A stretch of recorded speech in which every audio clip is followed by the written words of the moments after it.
এবার নিজেদের শক্তি বাড়ানো এবং বড় যুদ্ধের প্রস্তুতি নিচ্ছে ইরান। সো বিস্তারিত জানতে পারবেন ভিডিওতে। ইসরায়েল ও ইরানের মধ্যে টানা 12 দিনের একটি সংক্ষিপ্ত যুদ্ধের পর ট্রাম্পের মধ্যস্থতায় অবশেষে দুদেশেই যুদ্ধবিরতি কার্যকর হয়েছে। তবে এটিকে স্থায়ী যুদ্ধবিরতি নয়, বরং কৌশলগত বিরতির দৃষ্টিতে দেখছে তেহরান। আবারও যুদ্ধ হলে এবার ইসরায়েলকে এক চুলও ছাড় দেবে না ইরান। তাই এখন নিজেদের নতুন করে অত্যাধুনিক অস্ত্রে ঢেলে সাজাচ্ছে এবং দীর্ঘমেয়াদী যুদ্ধের জন্য প্রস্তুতি নিচ্ছে আয়াতুল্লাহ খামেনির বাহিনী। মিডল ইস্ট আইয়ের এক প্রতিবেদন থেকে এ তথ্য জানা যায়। যুদ্ধের সময় ইসরায়েল ও যুক্তরাষ্ট্রের হামলায় ইরানেরও বেশ ক্ষয়ক্ষতি হয়েছে। তবে ইরানের পাল্টা সামরিক হামলায় কার্যত নাকানি চুবানি খায় ইসরায়েল। এজন্য নিজেদের সামরিক শক্তিকে আরও নতুন করে গড়ে তোলায় এবার মনোযোগী হচ্ছে ইরান।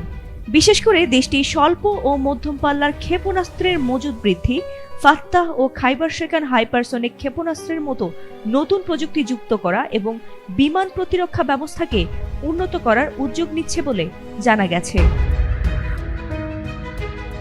তাই এবার যুদ্ধ প্রস্তুতিকে বেগবান করতে রাশিয়ার S-400 আকাশ প্রতিরক্ষা ব্যবস্থা এবং Su-35 যুদ্ধ বিমান কিনতে চলেছে তেহরান।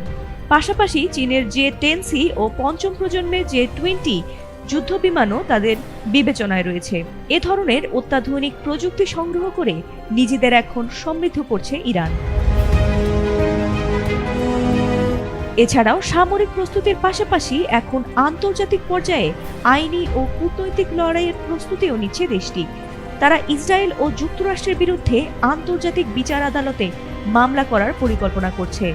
তেহরান ইতোমধ্যেই জানিয়ে দিয়েছে এই প্রক্রিয়া শেষ না হওয়া পর্যন্ত তারা পারমাণবিক আলোচনায় ফিরবে না।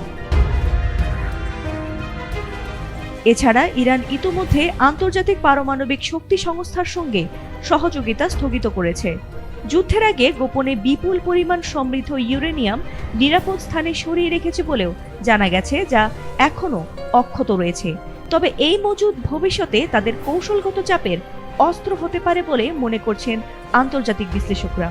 আর এরকম নিত্যনতুন ভিডিও পেতে আমার চ্যানেলটিকে সাবস্ক্রাইব করুন। দেখা হবে নিত্যনতুন ভিডিওতে। সেই পর্যন্ত ভালো থাকবেন। আল্লাহ হাফেজ।